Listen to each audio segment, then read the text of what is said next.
Ucrania acaba de poner sus manos encima de uno de los activos más valiosos que puede existir en la guerra moderna.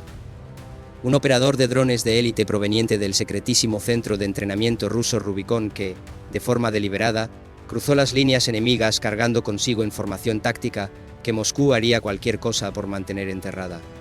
Esto no es otra historia de intercambio de prisioneros, gente. Lo que ocurrió el lunes 16 de febrero de 2026 representa una ruptura catastrófica en la seguridad del Kremlin y una mina de oro de inteligencia operativa para las fuerzas ucranianas. Si crees que Ucrania tiene todo el derecho de defender su tierra contra esta invasión, dale ya mismo a ese botón de suscribirse y no te olvides del like, porque cada interacción que haces empuja este video hacia más personas que apoyan a Ucrania en su lucha por sobrevivir. Tu participación literalmente amplifica las voces ucranianas en el momento en que más las necesitan. Aquí está lo que hace esto verdaderamente explosivo. Miroslav Simonov no era un simple recluta sacado de la calle con 4 días de instrucción. Este hombre pasó por un entrenamiento intensivo en el centro Rubicon, la instalación que Rusia exhibe como su academia principal para forjar a la próxima generación de especialistas en vehículos aéreos no tripulados. No estamos hablando de aficionados manejando drones de juguete. Estamos hablando de operadores entrenados para pilotar drones de reconocimiento y ataque que se han convertido en la columna vertebral absoluta de las operaciones de combate modernas desde que comenzó esta guerra.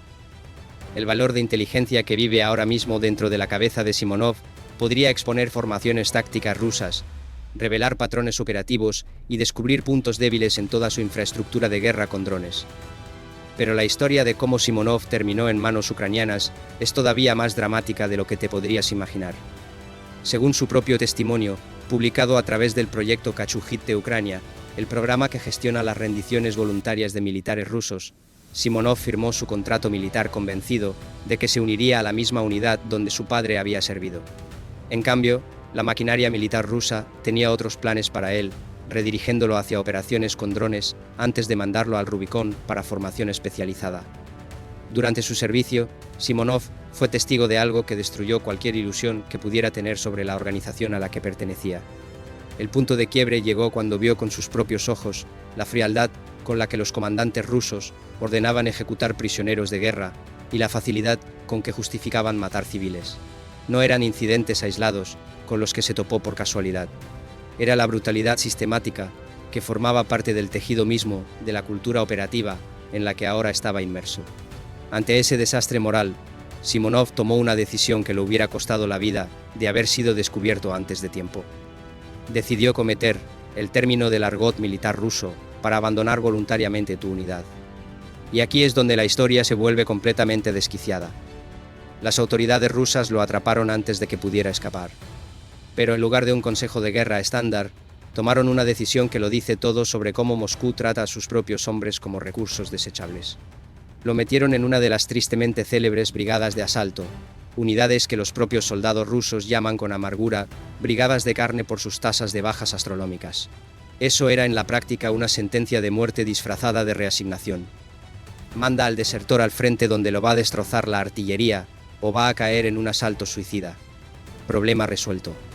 Solo que Simonov se negó a convertirse en otra estadística más. Para ese momento, ya había sabido del proyecto Kachugit, la iniciativa ucraniana que garantiza un trato conforme al derecho humanitario internacional a los soldados rusos que se entregan voluntariamente. Solo necesitaba una oportunidad, un instante en que el caos del combate abriera una ventana durante una misión cerca de la línea del frente. Ese momento llegó y Simonov lo aprovechó, cruzando hacia territorio controlado por Ucrania y entregándose a fuerzas que, irónicamente, lo tratarían mejor que su propio mando jamás lo hizo. Las autoridades ucranianas publicaron su relato en un video en el canal de YouTube del proyecto y están subrayando algo fundamental. La deserción de Simonov ya no es un caso aislado. Estas rendiciones voluntarias se están volviendo cada vez más frecuentes a medida que más soldados rusos se dan cuenta de que los están enviando a una picadora de carne sin salida, dirigida por comandantes que los ven como munición desechable y no como seres humanos.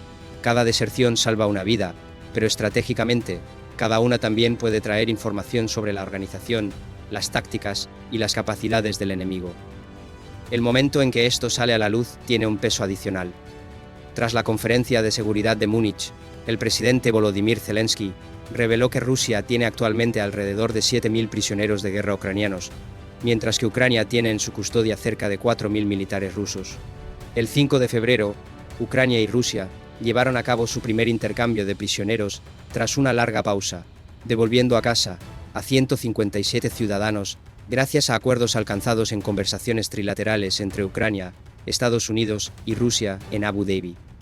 El intercambio combinado anterior había tenido lugar allá por octubre de 2025, cuando 185 militares y 20 civiles regresaron de la cautividad rusa.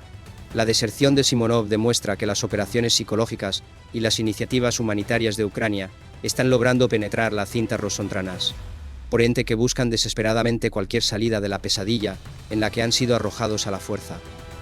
El centro Rubicón representa una inversión significativa en las capacidades de guerra con drones de Rusia, lo que hace que los operadores formados allí sean fuentes de inteligencia excepcionalmente valiosas.